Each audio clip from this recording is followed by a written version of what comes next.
tal? Muy buenas noches. Aquí arranca La Otra Vía, viernes 17 de octubre y nuestra mesa preparada para analizar lo que nos ha traído esta semana y también los titulares que nos ha traído este día. Así que vamos a presentar ya a las 4 voces, a las 4 mujeres que nos van a acompañar a lo largo de esta noche. No serán las únicas. Enseguida les contamos el resto de sorpresas que vamos a tener.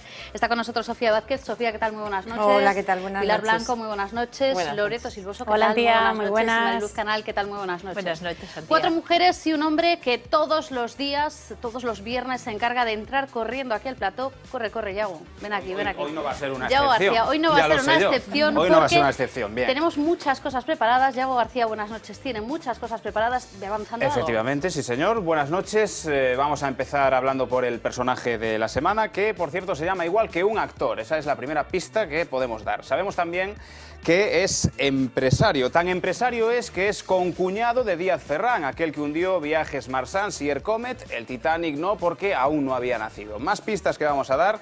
El personaje de esta noche en La Otra Vía no ha hundido aún su cadena de restaurantes, probablemente porque tenía una de esas famosas tarjetas opacas de Bankia y las comidas que hacía en ellos las cargaba a esta tarjeta. Un hacha de tío, un crack de las finanzas, un ejecutivo modelo. Podría ser el padre de Neymar perfectamente. Eso por una parte. También tenemos nuestra sección, os lo digo a todas, que esto os interesa seguro, Guerra de Sexos. Hoy lo tenemos centrado en el mundo del cine. Por eso nuestro equipo de guionistas, formado por una blogger, sus fotos de Instagram y un perro enano vestido de marca, se pregunta si hay pelis para hombres y pelis para mujeres o si el cine en general nos gusta a ambos sexos por igual, a no ser que haya desnudos de la Duquesa de Alba y Alfonso X o diálogos entre Rajoy y Pedro Sánchez, que eso no lo vería ni Carlos Pumares. Así lo ve esta pareja. Si él te lleva a ver una peli de Jason Statham de hostias como panes, ¿tú cómo te lo tomas? Si hay que ir. Si hay que ir, se va. Y tú si tienes que ir a ver a Meg Ryan, ¿cómo? Siempre voy. Ya, siempre vas. Sí, Siempre sí. vas. Que no me gustaba Meg Ryan. O sea, esto lo he hecho yo. Meg Ryan, Chuck Norris, en fin, siempre hay esos tópicos, esos actores y esas actrices pues, que parecen hechos, ¿no?, para un tipo de cine. Vamos a escuchar después muchas más opiniones, también desvelaremos el personaje de la semana, pero en todo caso, si quieren opinar sobre la guerra de sexos que tenemos esta semana, o si ya saben cuál va a ser el personaje, pueden mandarnos señales de humo y tal, pero con lo que llueve y el viento que hace, al final pues tenemos que recurrir al Twitter, que Mucho es lo mejor, nuestro, mucho mejor. hashtag #LOV43. Bueno, pues luego nos lo cuenta Yago, gracias.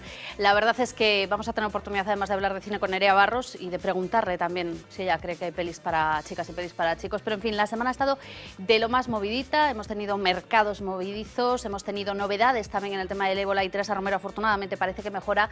Lluvias torrenciales, nos decía Pilar antes que viene de Vigo, que terrible ha sido.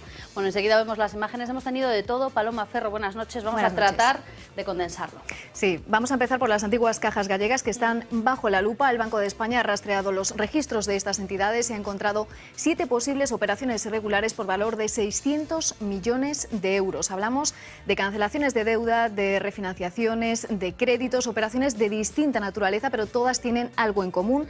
Se desarrollaron entre el 2005 y el 2008, en el tramo final del mandato de José Luis Méndez en Caixa Galicia y de Julio Fernández Galloso en CaixaNova. Ahora será la Fiscalía Anticorrupción la que estudie esas actuaciones y determine si constituyeron o no un delito. Esta investigación en otras cajas de ahorros inició tras el destape del escándalo de las tarjetas negras en Caja Madrid. Esta semana, los antiguos dirigentes de esa entidad han intentado escurrir el bulto. Tenían que dar explicaciones de por qué se despilfarraron más de 15 millones de euros durante años en gastos suntuosos, pero han eludido toda responsabilidad. Han declarado en la Audiencia Nacional y en calidad de imputados 2 expresidentes de Caja Madrid, Rodrigo Rato y Miguel Blesa. Ninguno de ellos aceptó ser el creador de las famosas tarjetas. Dijeron que era una tradición que se remontaba a los años 80, una costumbre que, por supuesto, no se cuestionaron. Definieron los pagos como un complemento salarial, pero no fueron capaces de justificar por qué nunca declararon ese dinero a Hacienda. No sé si declaraba. No me llama la atención que ese 1 o 2% no apareciera en mi renta porque cobraba mucho. No recibo ninguna información que me haga pensar que no estaba pagando impuestos. Era algo que existía desde hace más de 15 años y no me planteé nada. Sus argumentos no convencieron al juez, que cree que consintieron las tarjetas y les acusa de uso indebido de fondos públicos. A Rodrigo Rato le ha impuesto una fianza de 3 millones de euros, a Miguel Blesa de 16 millones, aunque este último ya ha dicho que no pagará. Asegura que no puede reunir ese dinero y que responderá con sus bienes. La impresión que tenemos los ciudadanos cuando un día sí y otro también leemos casos de corrupción en los periódicos la corroboran las cifras. El fiscal superior de Galicia, Carlos Varela, ha presentado hoy la memoria del año 2013. Los delitos relacionados con la corrupción aumentaron un 21%. Y la Xunta ha presentado hoy el avance de presupuestos para el próximo año. El montante crece en 45 millones de euros con respecto a este ejercicio. Es la primera subida desde el año 2009. 8 de cada 10 euros se destinarán al ámbito social, a sanidad, educación y políticas sociales. Eso sí, estos presupuestos también reservan una partida importante para infraestructuras, un destino muy oportuno y lucido en año electoral. E precisamente porque fomos responsables sempre, agora os presupostos crecen levemente, por primeira vez, crecen levemente porque entendemos que estamos en condicións de manter o gasto público, incluso cun pequeno crecemento exactamente de 0,5, é dicir, de medio punto en relación co presuposto do exercicio anterior. Y Cataluña y el Estado siguen escribiendo capítulos de su relación que va camino de convertirse en una novela negra, porque de giros argumentales va bien servido. La consulta no es farà d'acord amb el decret que jo mateix vaig signar en el Palau de la Generalitat el 30 de setembre. La Generalitat de Catalunya s'acollirà a marcs legals preexistents que ens donen competència en matèria de participació ciutadana. Hi haurà locals oberts perquè la gent hi pugui anar a participar, hi haurà urnes i hi haurà paperetes. La consulta del 9 de novembre, que insisteixo que es farà organitzada pel govern, és la consulta anticipada abans de la definitiva. Artur Mas daba marcha atrás esta semana en el referéndum soberanista. En su lugar proponía unas elecciones plebiscitarias, una consulta alternativa que ha sorprendido a propios y extraños, especialmente a los propios, que de hecho ya no quieren saber mucho de él. Se ha roto el consenso en el bloque de partidos pro consulta. Esquerra e Iniciativa se desmarcan y dejan a Mas solo y por el momento en tierra de nadie. Y a la deriva quedaban ayer coches, mobiliario urbano y todo en general, todo lo que se encontraba en las calles de Vigo, que quedaron convertidas en auténticas lagunas. Es el efecto de Margit, que descargó fuertes precipitaciones que sembraron el caos en la provincia de Pontevedra. Hoy que la lluvia ha dado una tregua, tocaba hacer balance de daños. Un recuento que resulta imposible si hablamos de las consecuencias de la pobreza. Hoy se celebra el Día Internacional de la Pobreza, una buena jornada para reflexionar sobre la situación de millones de personas en todo el mundo. Según datos de la ONU, un tercio de la población mundial vive en situación de pobreza o está en riesgo de padecerla. Y lo que hace unos años nos parecía muy lejano, la crisis nos lo ha traído muy cerca. Solo un dato, 1 de cada 4 menores vive en nuestro país en situación de pobreza. Y estos datos los conocemos la misma semana que sabemos que el número de millonarios en nuestro país ha aumentado un 24%. La brecha cada vez más grande. Como para que nos extrañe que el lema de este año, precisamente la coordinadora de ONGs en España para la lucha contra la pobreza, sea contra la riqueza que empobrece. Pero bueno, que no se ha olvidado, Paloma, de la evolución de los enfermos de ébola. La enferma de ébola de Teresa Romero no se ha olvidado de los datos de hoy, porque la verdad es que hoy ha sido, Paloma, un día de intensas novedades y de muchas dudas. Estábamos pendientes de los últimos análisis, primeros para 4 de los nuevos casos sospechosos. Ayer nos acostábamos con 6 casos sospechosos y hoy afortunadamente podemos decir que 4 de ellos han dado negativo en los primeros análisis. Sí, podemos decir que esos 4 han dado negativo. Primer análisis, son datos esperanzadores dentro de la preocupación que tenemos por la llegada del ébola a nuestro país. 3 de esos que han dado negativo en el primer análisis están ingresados en el Hospital Carlos III. Son el vecino de Fuenlabrada, que había viajado en la misma ambulancia donde habían trasladado a la auxiliar contagiada, Teresa Romero, el misionero de la Orden San Juan de Dios, que había estado trabajando en Liberia, el viajero nigeriano que llegó a Barajas en un vuelo de Air France con origen Lagos, y en el Hospital Tinerfeño de la Candelaria está ingresado el cooperante de Cruz Roja que estuvo en Sierra Leona. Estos 2 últimos tienen malaria, pero como decimos, todos ellos han dado negativo en el primer análisis de ébola. Seguirán hospitalizados hasta que se conozcan los resultados del segundo análisis. Y así de contenta se mostraba la vicepresidenta del Gobierno al proporcionar estas noticias a los periodistas. La sonrisa le llegaba de oreja a oreja. Todos los pacientes que han entrado en investigación en el día de ayer, por resumir, y veo sonrisas y yo también la tengo, aunque hay que esperar al siguiente análisis, como saben, a las 42 horas han dado el primer PCR, o la primera PCR ha dado negativa. Teresa Romero evoluciona favorablemente y el resto de los que están vigilados, bien ingresados, bien fuera de ingreso, están asintomáticos. Hay 22 personas hospitalizadas entre Madrid y Tenerife por el virus, pero la única que puede transmitir en este momento la enfermedad es Teresa Romero. Como decía la vicepresidenta, la auxiliar de enfermería está mejor. De hecho, ya ha podido sentarse e ingiere alimentos sólidos. Sus órganos vitales se van recuperando a medida que la carga vírica desciende.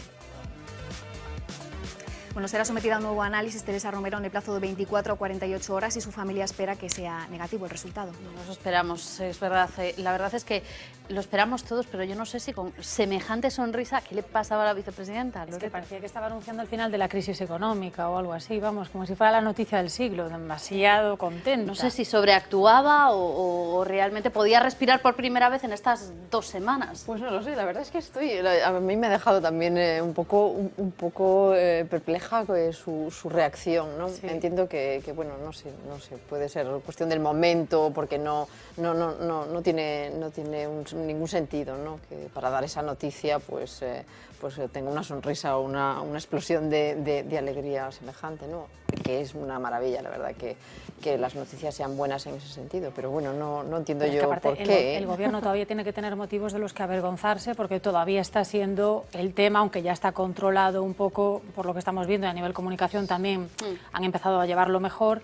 Todavía hay muchas cosas muy graves, porque aún hoy nos enteramos que Teresa Romero, pues que fue ella la que, o sea, no se acuerda del momento en el que la interrogan, de cuando se tocó supuestamente el guante con la cara, o sea, en la cara. O sea, es realmente ese momento a mí me parece, o sea, no se acuerda de ese interrogatorio, se lo tuvieron que preguntar como 3 o 4 veces en el momento que ella estaba más grave, que estaba gravísima, que estaba muy enferma, que no se enteraba ni de lo que decía.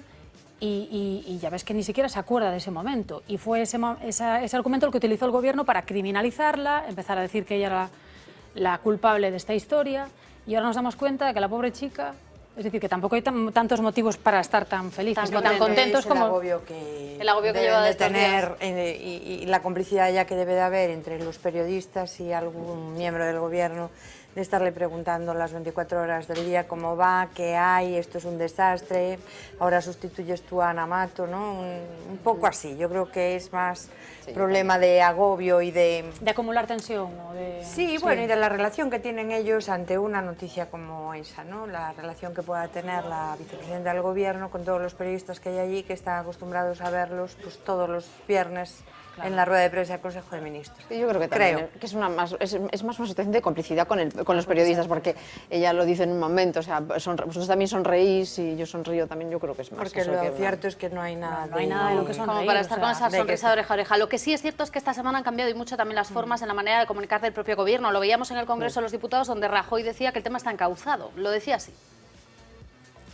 Usted no es un presidente del gobierno, es presidente de un desgobierno. Hoy tenemos una vicepresidenta del gobierno que se encarga de la sanidad, una ministra de la sanidad que no se encarga de nada, afortunadamente, pero que usted apoya, y un presidente del gobierno que ni está ni se le espera. Es más, cuando habla deja con la boca abierta a todos los españoles. Yo creo que quien deja a los españoles con la boca abierta es aquel que dice que hay que suprimir al ministro de Defensa, a los españoles y particularmente a la gente de su partido. Hoy este problema está encauzado.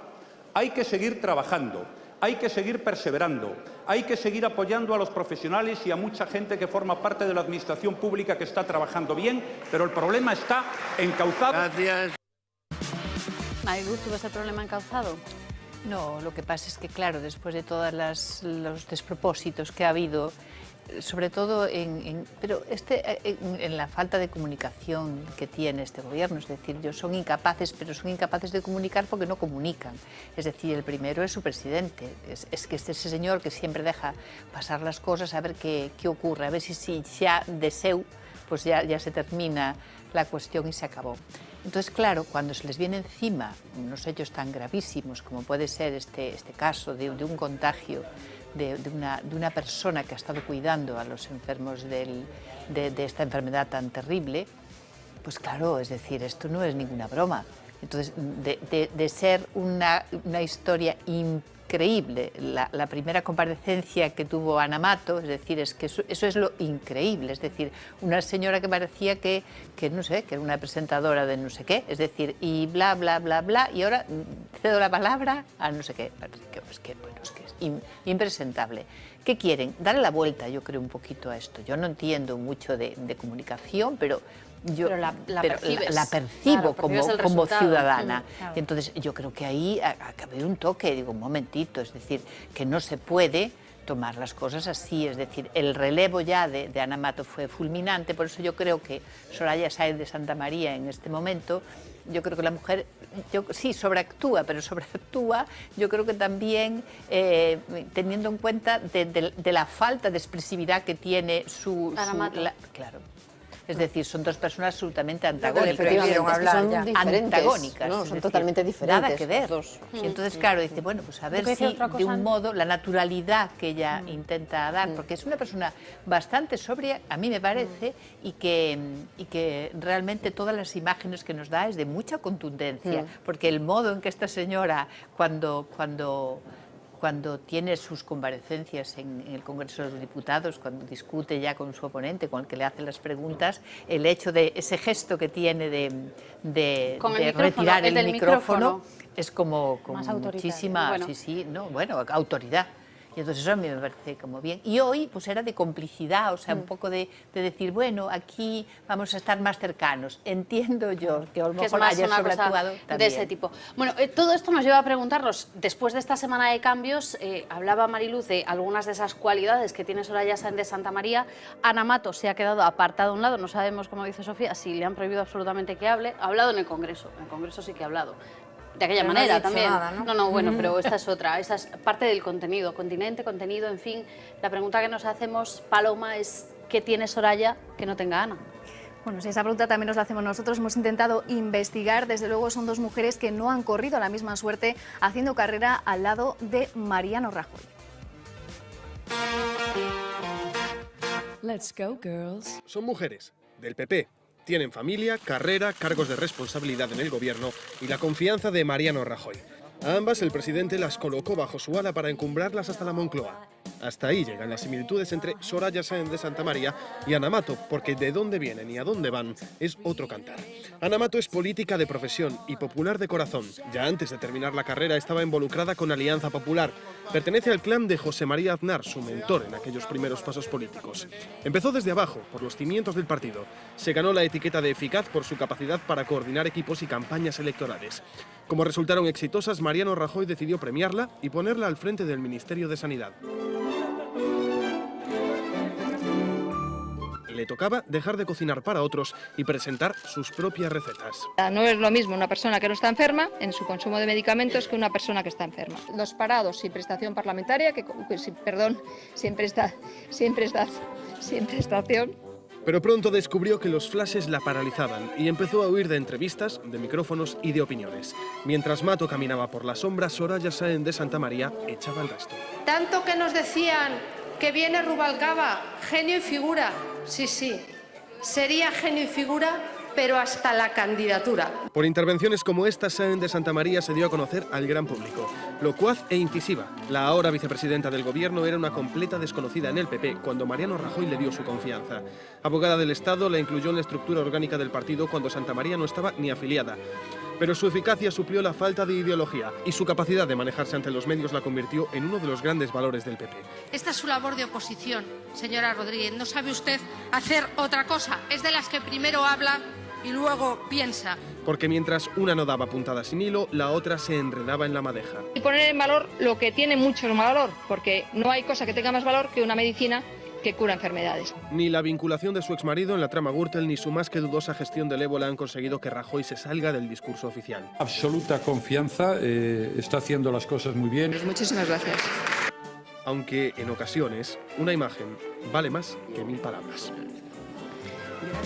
Así de solitaria dejó el gobierno Ana Mato este miércoles enfrentándose a la oposición, las feroces críticas de la oposición. No sé si fue casualidad o trataban de evitar la foto. No sabemos si es que tenía mucho que hacer el resto del grupo de gobierno, pero bueno, allí se quedó ya sola respondiendo a las preguntas ya en las intervenciones posteriores en el Congreso. Loreto quería decir algo antes, no sé si a la luz de esto... No, era en relación con lo que decía Rajoy, de que si el tema estaba encauzado o no. Me gustaría decir que aún, ¿cómo va a estar encauzado si todos los días los profesionales sanitarios de Madrid y de Galicia y de Vigo y de A Coruña nos están diciendo que no se sienten preparados para enfrentarse al ébola, que necesitan más formación? Por favor, hay que recordar esto, más entrenamiento. Cuando ayer la vicepresidenta de la Cruz Roja te decía a ti, Antía, en Radio Voz, hoy lo leímos también en La Voz, que ella, para tratar en Sierra Leona a los enfermos de ébola, se entrenó durante 4 días, 8 horas al día, con un supervisor delante, por el amor de Dios. Y es que lo único que están pidiendo los profesionales es poder trabajar con un poco de profesionalidad, o sea, sin tener el miedo que sienten ahora para enfrentarse a una crisis como esta. Entonces me gustaría recordar que cuando Rajoy dice que está encauzado, no, miren, no está encauzado. Todos los días nos están diciendo los profesionales que trabajan en eso que no están preparados. Entonces, puntualizar eso. Y luego respecto a lo de Soraya y Ana Mato, yo creo que Ana Mato ya está amortizada por completo, es decir, ya no tiene credibilidad, pero yo creo que la mantienen ahí para que pare los golpes, para que sigan atacándola a ella y no ataquen a nadie más, y sea ella un poco el sparring. Yo creo que es un poco para... A lo mejor ella le dijo a Rajoy, oye, tengo que dimitir porque claro, esto no ¿Y tal... hacen? Dimiten dos, o sea, dimite el de Justicia, dimite la de Sanidad, ¿quién eso más también, dimite, ¿no? claro. Bueno, no sé. Claro. Es algo complicado. A mí lo que me llama la atención es ¿desde cuándo se sabe que existe el ébola? Desde hace muchísimos años, ¿no? ¿Por qué ahora nos estamos moviendo? Porque ahora nos estamos moviendo, porque no, o sea, no estamos preparados para recibir la enfermedad. Y en un mundo globalizado, ¿cuántas enfermedades de estos no estamos preparados? Y no se plantea ningún tipo de plan, porque que no estemos preparados para esta, porque somos así, pues me parece muy bien. Pero que nadie esté pensando, o que al menos nadie nos diga, hay todas estas enfermedades provocadas por virus, provocadas por bacterias, vamos a establecer unos sistemas de actuación y preparar a todo el colectivo sanitario, pues eso tendría que estar produciéndose, y en cambio no es así, ¿no? Y no entendemos muy bien, yo no entiendo muy bien por qué eso no ocurre.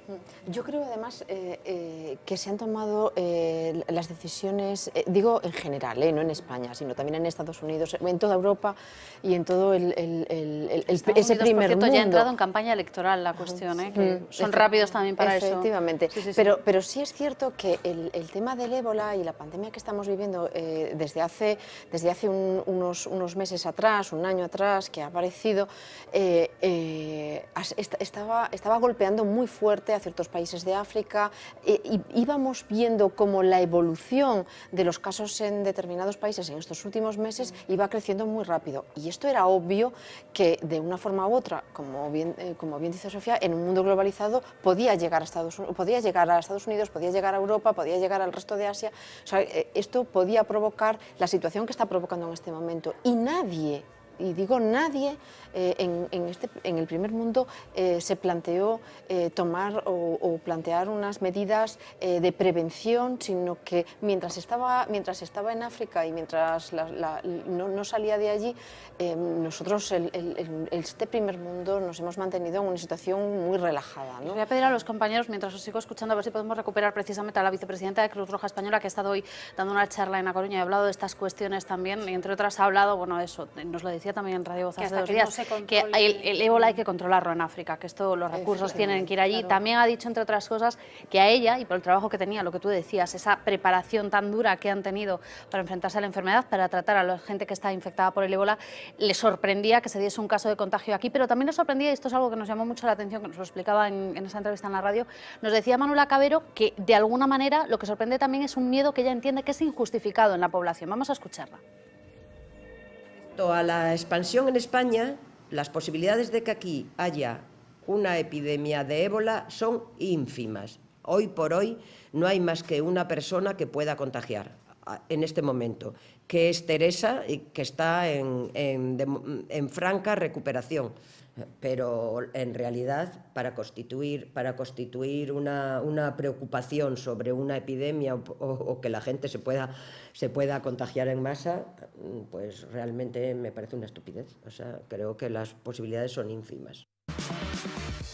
Claro, esto es lo que dice esta mujer, que es una experta en la materia, se va de hecho en noviembre, nos contaba, vuelve a Sierra Leona, ya estuvo en el primer contingente de Cruz Roja que montó el hospital en lo que es la zona cero, la que se considera la zona... Sí, va a volver ahora, Es anestesista, está jubilada desde hace 2 años y bueno, sigue trabajando para Cruz Roja y se vuelve para allí. Me parece irónico es que cuando el problema se controle en Europa y en Estados Unidos nos olvidaremos de África. Claro, por supuesto. Y según la Organización Mundial de la Salud, aún en diciembre, en el próximo mes de diciembre, se van a seguir detectando miles de casos, llevamos 4.500 muertos y aquí nos preocupamos por, que afortunadamente está bien, por el caso que tenemos en España y en Estados Unidos, pues también estamos viendo cómo están llevando ellos la crisis, aunque me gustaría también puntualizar con ciertas diferencias. Por ejemplo, en Estados Unidos también culpabilizaron a la enfermera en un primer momento y al día siguiente, pero es que al día siguiente ya salieron a disculparse en una rueda de prensa, con un vídeo en directo. Aquí el consejero de Sanidad tardó 6 días en disculparse y lo hizo a través de una carta. Se disculpó ayer, no hago más que pedir recuperación, no sé, me van a matar, pero bueno, es que se disculpó en la Asamblea de Madrid, se disculpó ayer, se disculpó primero por carta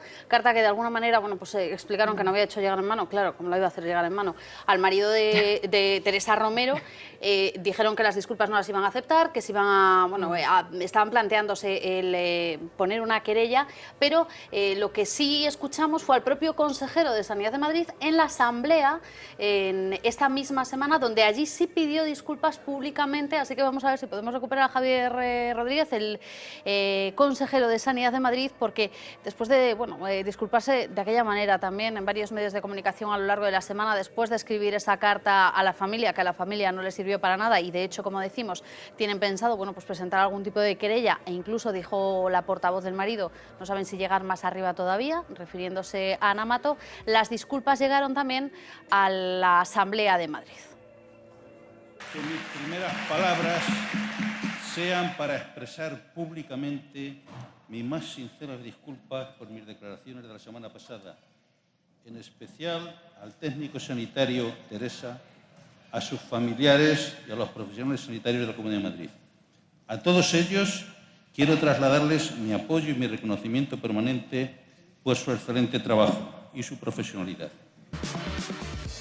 Pilar mueve la cabeza, también mueve la cabeza Mariluz, movís todos la cabeza. Yo tengo ganas de ver a la enferma bien y verle cómo se enfrenta a este señor, como el primer cara a cara, ¿no? Ese tengo yo ganas de verlo, tengo ganas de saber a ver lo que le va a decir, ¿no?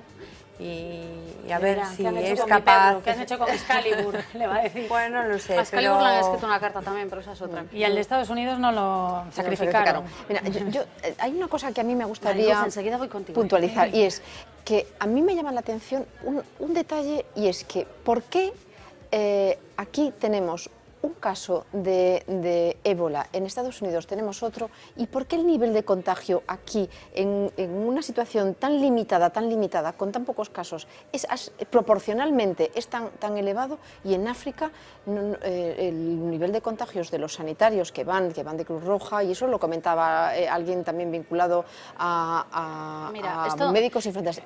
A mí no hago más que hablar de mi libro, pero es que nos lo explicó también Manuela Cabero ayer en la radio. Ella nos decía que hay que tener en cuenta que las estadísticas se cumplen, pero que no siempre se cumplen en el mismo periodo de tiempo. Es decir, que ese porcentaje de tantas personas contagiadas de un foco de contagio se puede dar en 5 meses o se puede dar, en el caso que tenemos aquí en España, se podría dar en un periodo más cortito de tiempo. Con lo cual es simplemente una cuestión de eso. Dice, las estadísticas son las mismas de siempre. No es que aquí haya más posibilidades de contagio, es que simplemente se nos han concentrado en el tiempo porque hemos tenido casos muy seguidos. Pero las posibilidades de contagio, ella lo decía, es que son mínimas. Aquí no va a haber una epidemia de ébola. Igual que en Estados Unidos. O sea, hemos tenido uno aquí, otro en Estados Unidos. O sea, es que es muy, muy, muy llamativo. Y si me dejas solamente este tema con esta persona, vamos a ver, con el consejero. Yo creo que cuando uno accede a determinados puestos y determinados puestos de representación, determinados puestos políticos, tiene que medir mucho la comunicación. Y yo creo que en este país tenemos un franco problema de comunicación. Nuestros políticos comunican pues no sé si decirlo claramente, pero comunican con una deficiencia muy grande y tienen que pensarse muy bien las cosas antes de soltarlas. Yo creo que además hacen muchísimo daño, un daño que además es irreparable, porque las palabras de este hombre en el primer momento no se van a reparar nunca. Es decir, que el daño que le han hecho, por muchas disculpas, ese daño está ahí y va a quedar ahí y va a quedar para siempre, le va a quedar a Teresa, le va a quedar a su familia y es irreparable, por mucha justicia que a donde lo lleven y por mucho retorno que tenga la justicia para esta familia, el daño se ha hecho. Mariluz. Yo creo que no es que tengan falta de comunicación o que sea mala comunicación, eso puede ser, pero yo creo que son personas que piensan así. Es decir, que ese señor estaba diciendo lo que está diciendo lo que piensa, pues entonces y ya está, claro, gravísimo. y se acabó. Lo que tenían que hacer es dimitirlo ya, es decir, no dimitirlo. No desautorizarlo simplemente, sino darle un pluriempleo, ponerle el traje y mandarlo al pasillo. Claro, eso es lo que tenían que hacer. Que vaya a trabajar, porque además encima, más a más, es que es médico.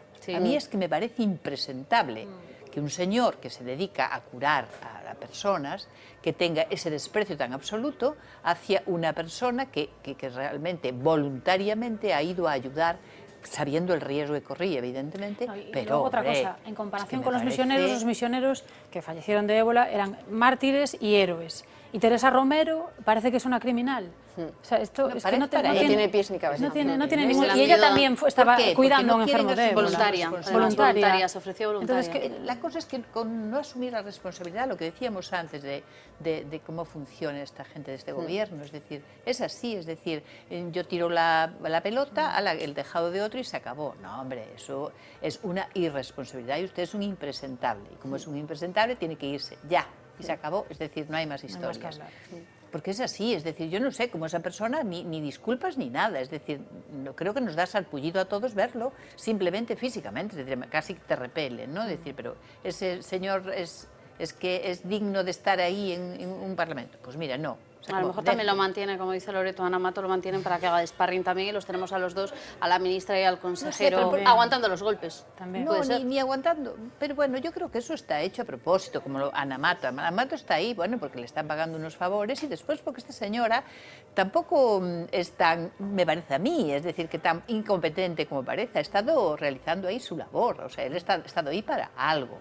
Es decir, fijaros lo que es lo del aborto, que ahora como se le desvió, ella estaba ahí, estaba en sanidad. Lo de las células madre, ya estaba ahí, está en sanidad. Es decir, la cantidad de barbaridades que esta señora ha hecho, pero no de ahora, sino de tiempos anteriores, como por ejemplo los niños andaluces son unos analfabetos. Pues, hombre, a ver, que esto no es que sea de casualidad. Es decir, estas personas están ahí, se sabe quiénes son y lo que hacen. O el Jaguar que tenía en su casa, que claro, no sabía muy bien si lo tenía, no se dio mucha cuenta en el garaje. Quiero que está realizando su papel y su labor, y porque tienen una ideología determinada y pertenecen además, bueno, a unos grupos determinados, que me da igual, tengo que ser muy respetuosa con las creencias de todo el mundo, pero esas personas que tienen unas creencias determinadas también tienen que ser respetuosas con las de los demás. Claro. Bueno, como en este país hay muchos personajes, vamos a cambiar de tercio, vamos a llamar de nuevo a Yago García para ver si nos ayuda a descubrir cuál es el personaje de esta semana, del que, por cierto, no tanto el personaje, pero sí de algunas de sus consecuencias y de sus daños colaterales. Le tenemos que preguntar a Sofía un par de dudas que nos han surgido. Yago, hola otra vez. ¿Qué tal? ¿Cómo estáis? Teníamos varias pistas, la cosa está bastante sencilla. Es bastante sencilla, sí, vamos sí, ya directamente al grano. Arturo Fernández es nuestro personaje de la semana. El presidente de la patronal madrileña se gastó 37.000 euros con una de esas tarjetas mágicas y negras de Bankia. Casi 8.000 se los pulió en su propia cadena de restaurantes.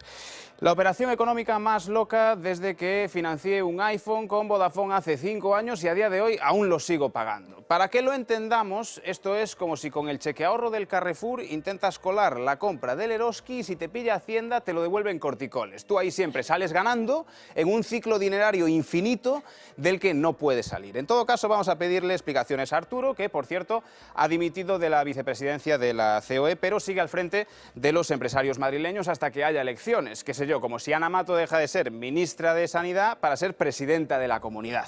Una putada para los vecinos, en todo caso. Vamos ya al lío, Arturo, amigo, jefe, maestro, patrón. Lo de las tarjetas es mal, ¿no? La tarjeta era un pago en especie, pero no vamos a hablar de la tarjeta porque se ha dicho de todo y ya lo he dicho todo. Bueno, pues nada, a sus órdenes. Parafraseando al consejero de Sanidad de Madrid, usted no llegó comido, ¿no?, al mundo de la empresa. Casi 7.000 pavos en comida, ¿no es mucha pasta? Es que yo cuando voy a hacer gasto de alimentación lo hago en mi restaurante, que tengo muchos.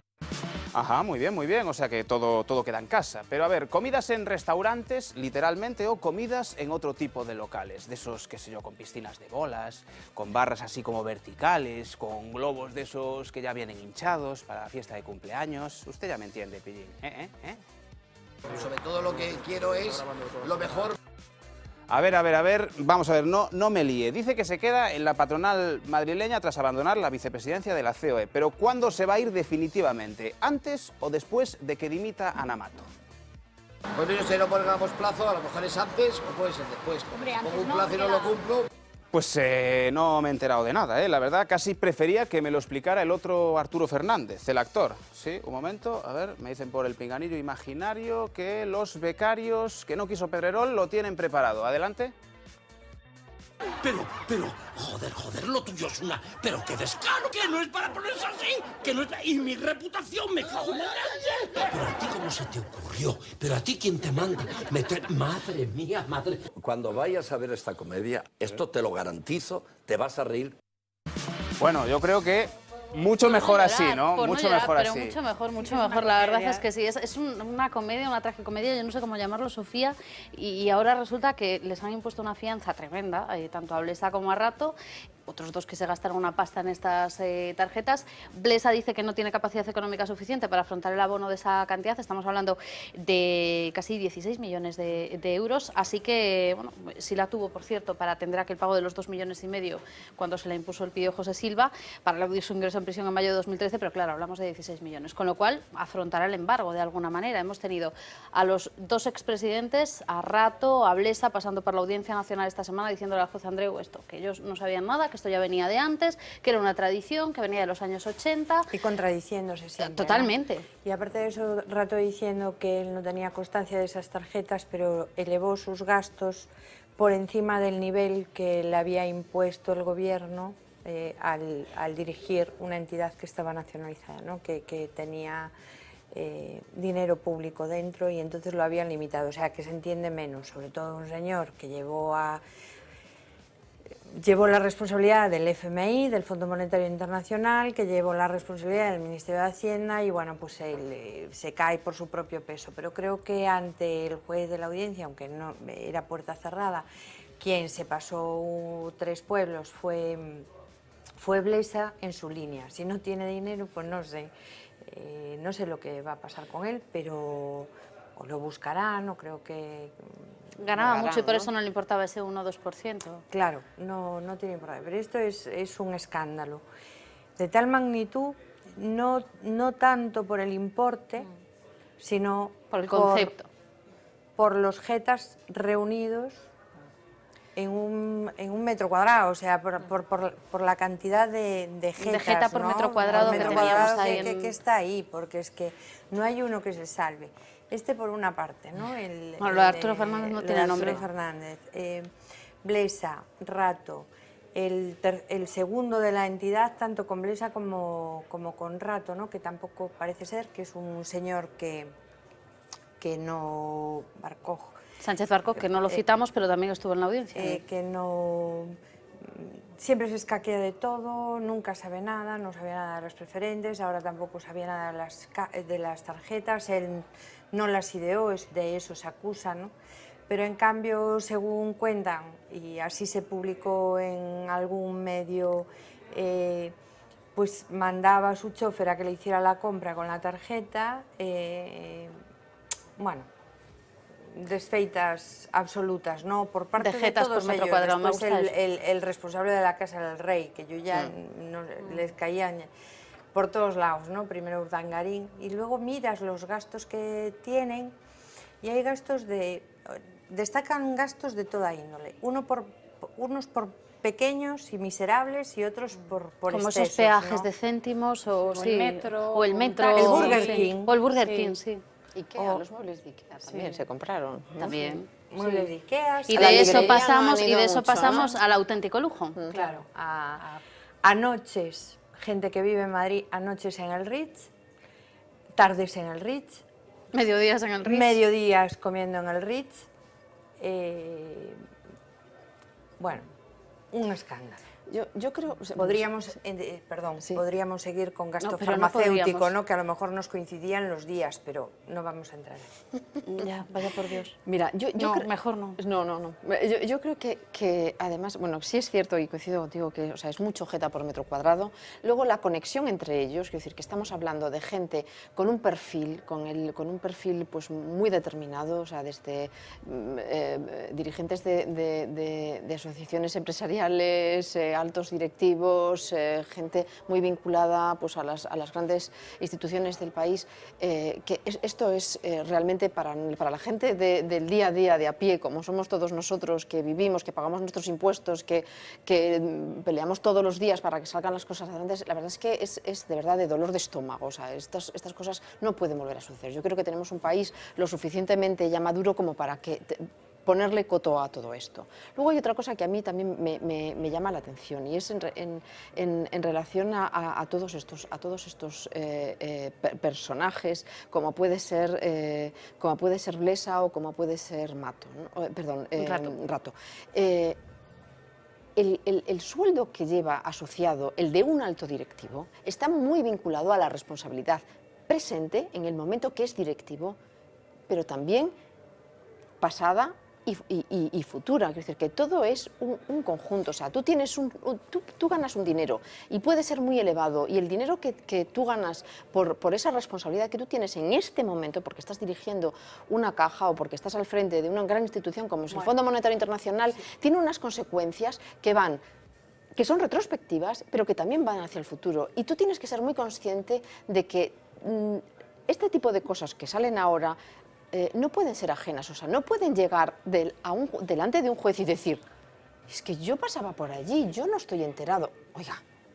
Le pagaban para que estuviese enterado, entre otras Efectivamente. cosas. Bueno, os voy a tener que ir frenando con esta cuestión. Si quiero, 2 pinceladas, pero muy breves, de Loreto y Mariluz sobre este tema, y luego no os voy a invitar a cenar, pero os voy a poner un poco los dientes largos. No, a mí coincido con mis compañeras, aparte sobre todo en el caso de Rato, que es el supuesto artífice del milagro español, yo qué sé, el que engordó la burbuja inmobiliaria y ahora nos damos cuenta de que es un ladrón, un sinvergüenza, es de vergüenza. Este tema es vergonzoso, o sea que no hay por dónde cogerlo. Yo la verdad me quedo también alucinada y me ha parecido muy contundente el auto y del juez, o sea, lo deja muy claro, dice que hay indicios bastante irracionales de que consintieron, aceptaron y propiciaron las tarjetas. Me ha parecido muy revelador ese detalle. Bueno, si hay poco tiempo, lo dejo aquí. Pero... La cuestión no es que la sorpresa ya no es tanta sorpresa. Es decir, lo malo de nuestro país, España, esta España casposa, como estamos viendo, es que esto no es de ahora. Por ejemplo, el señor Rato no es ninguna sorpresa. El papá del señor Rato también ya era un delincuente, ¿eh? Entonces, pero eso, claro, no lo dice nadie, pero es vox populi que este señor estuvo escondido por estafador, es decir, entonces, ¿de dónde vienen estos señores? Estos señores que se ponían las medallas unos a otros, y unos señores que son los grandes empresarios y lo más que se da. Fíjate tú, presidente del Fondo Monetario Internacional. Es decir, ahí es donde hay que tomar medidas. Realmente esta sociedad tenemos que sanearla, pero sanearla y dejarnos de que las personas estén tirando, o sea, dando flores unos a otros y haciendo un papel determinado para determinadas personas. Es decir, porque como decía muy bien el otro día Sofía, es decir, este escándalo ahora de las tarjetas y viene por algo. Viene por algo. En este momento y por algo. Esto ya se sabía antes. Esto estaba, como decían ellos, bueno, es que es institucionalizado casi, como decíamos. Era una tradición y una mañana, costumbre. Una tradición, en fin. Una costumbre. Así bueno, que, señores, hay que... Vamos a seguir hablando de esto, desde luego, a lo largo de las próximas semanas, porque a medida que pasen los días seguiremos conociendo más detalles y más datos. Pero decía que invitaros a cenar, no, esto no se estila aquí, sí se estila poner los dientes largos. Nosotros hemos decidido meter entre fogones, en nuestro Fuera de Contexto, a un destacado representante político gallego. El secretario xeral de los socialistas, José Ramón Gómez Besteiro, ha aceptado nuestro reto de intentar preparar una tortilla de patatas. No sabemos si ha salido muy bien o muy mal. Ustedes juzguenlo, porque Paloma Ferro ha decidido llevárselo a la cocina, ponerle el delantal y ayudarle de pinche. Esto es lo que ha salido.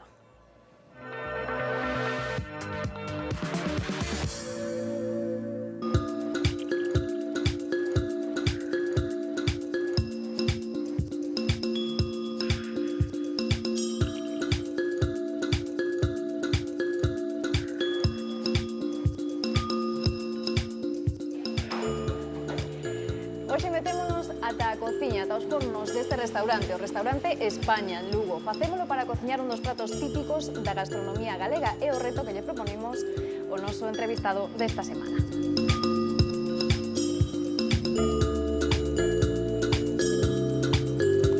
Que tal, José Ramón Gómez Besteiro? Muy ben, que tal? Secretario xeral do PSDG, presidente da Deputación de Lugo. Moi bons días. Aquí en Lugo e para comer Lugo. Exactamente. Quixen tamén estar aquí con vos, aquí no Restaurante España, que é un dos máximos exponentes da cociña galega de vanguarda, non? O Grupo dos 9. E me parece que este é un sitio tamén de referencia, un sitio que me gusta, a mí gustame moito comer e gustame moito aprender. Así que creo que este é un dos sitios mellores para eso. Ven vostede preparado para remangarse e cociñar? Totalmente. Primeiro lavar as mãos. Si, pois imos aló, imos poñer o mandil Muy e ben. poñernos a faena, entón.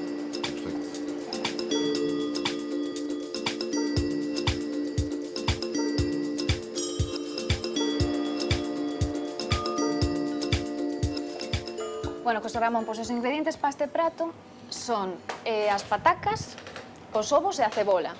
Supoño que xa sabe vostede que imos facer. É o que chaman a tortilla española, pero eu chamolle tortilla galega, porque temos boas patacas, os millores huevos camperos, e, bueno, temos aí unha aportación do resto de España, que é o aceite. Temos bon aceite aquí tamén en Galicia, o aceite de Quiroga é un bon aceite, pero os produtos basicamente son todos galegos, non? Sí, pois decía eu que tamén un prato típico da gastronomía galega, non? Porque cos nosos ingredientes facémolo galego. Tortilla galega, fácil e además que admite moitísimas combinacións, non? Bueno, isto para vostede é moi sinxelo, porque en realidade vostede fai pratos de maior nivel, non? Está feito a cociñar. A ver, facer unha boa tortilla non é fácil, non? Pero isto é para principiantes, non? Eu xa teño algún curso, non vai a pensar que moito máis, pero sí, efectivamente, a tortilla é algo que todos, eu creo que é o plato xunto cos ovos fritos que facemos todos, non?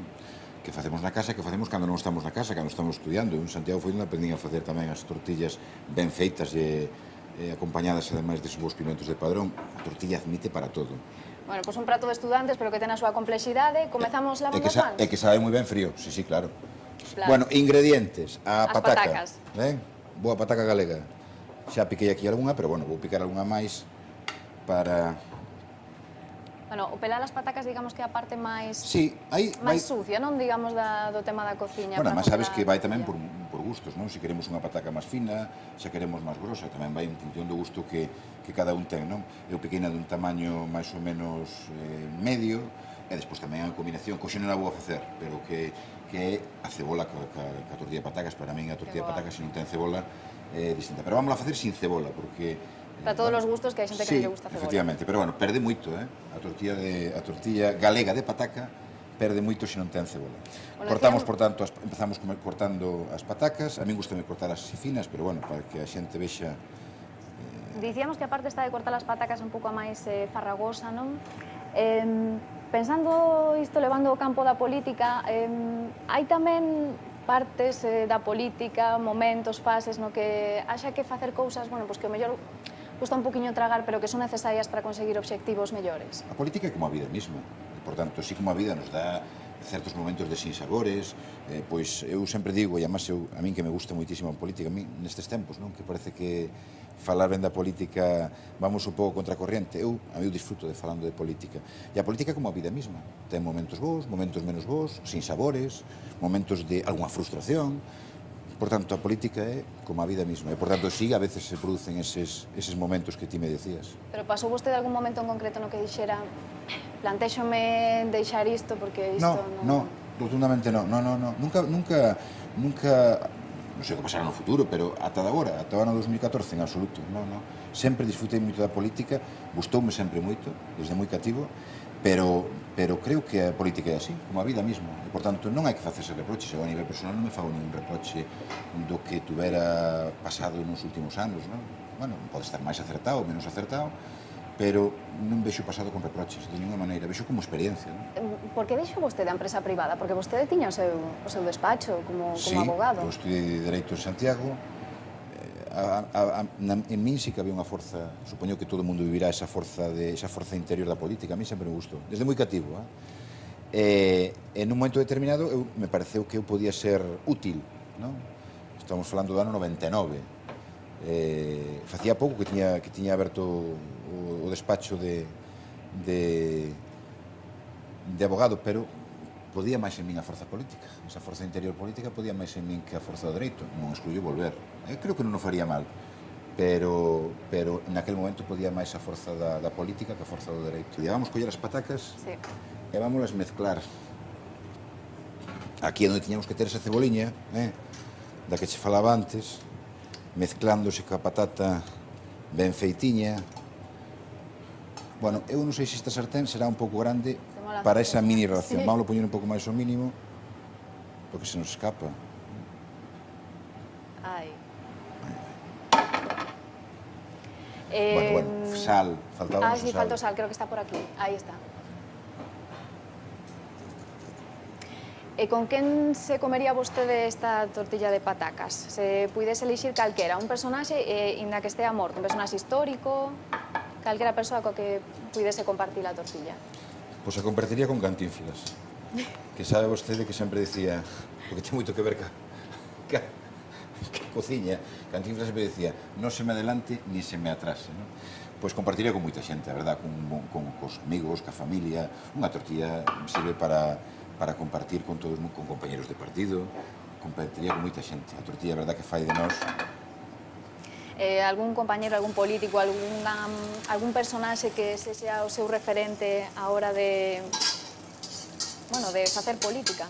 Nun partido que ten 100 anos de historia, máis de 100 anos de historia, como ten o Partido Socialista, hai tantísimos referentes para nós, empezando polo propio Pablo Iglesias, tantísimos referentes ao longo dunha historia marcada ademais por moitísimas, por unha loita constante pola democracia, a loita contra a dictadura. Bueno, hai moitísimos exemplos no meu partido, sin sair fora do meu partido. E fora do meu partido hai moitísimos exemplos a seguir. Epa, vamos a ver. Moi ben, era un momento crítico, Sí, da total. tortilla. Pero creo que o resolvín con mau firme, Nos últimos anos se atopou algún destes momentos cruciais da política que di, bueno, pode saírme ben, pode saírme todo fatal. Sempre, todos os días. Todos os días, non pode ser que ninguén É un pouco atura exagerado. esa tensión, non? É un pouco exagerado, pero si é verdad que moitísimos con cousas maiores e menores, non? Pero sempre, todos os días, a política é a capacidade de sorprenderte todos os días, non? Claro. Eu creo que xa podemos retirar. Sí. Vou coller outro prato. Sí. Empratamos xa. Vamos a emplatar así, Mira. Bueno, quedou así un poquinho aplastada, pero imos darlle o probado. Pero que che parece? Moi ben. A maravilla. O resultado Chapó. non está mal. E falta ya cebola.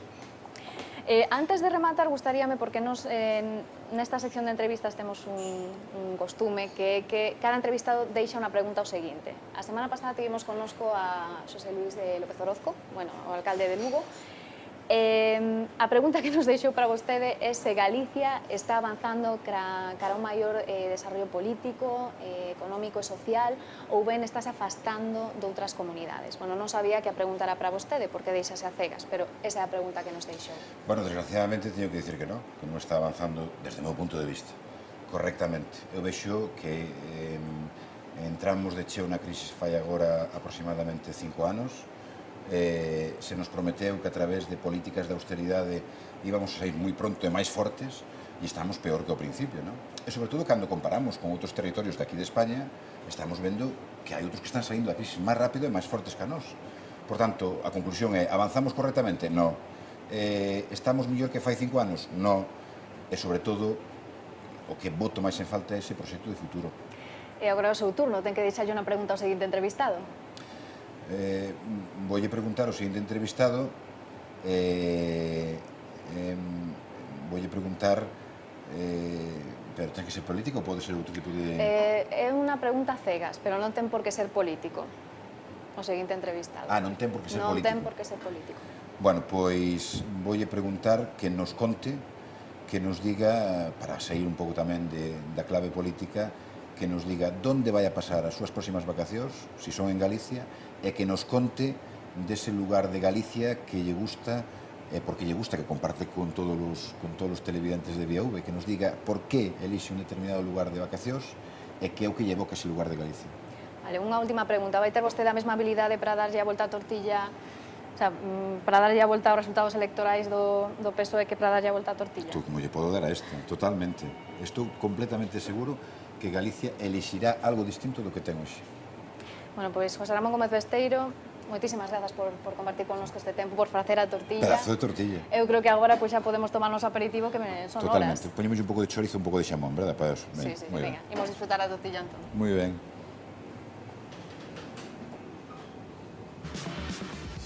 Esa es la tortilla que hizo José Ramón Gómez Besteiro en el restaurante España de Lugo, a quienes les damos las gracias por su colaboración, al restaurante Doctor López por colaborar, prestarnos su cocina y sus sartenes. A vosotros os voy a pedir que le pongáis una nota a la tortilla de Gómez Besteiro. Del 0 al 10, Mariluz.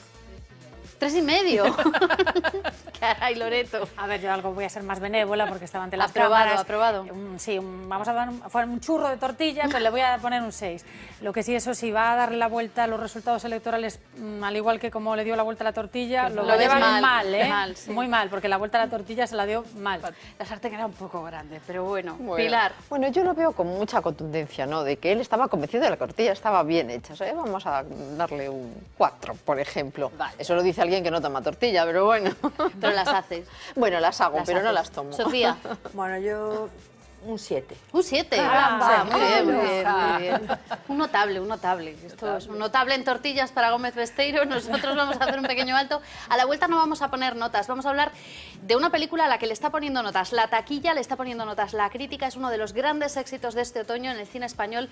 Un thriller, La Isla Mínima, protagonizada, por cierto, por 2 gallegos. Bueno, pues su protagonista, Nerea Barros, va a estar con nosotros aquí en un minuto. Con ella vamos a hablar de La Isla Mínima, de los proyectos que tiene en marcha. Aprovecharemos para hablar de ese buen momento que atraviesa también el cine español este otoño, que está siendo estupendo en taquilla para las películas que están estrenando nuestros directores. Una pequeña pausa y volvemos.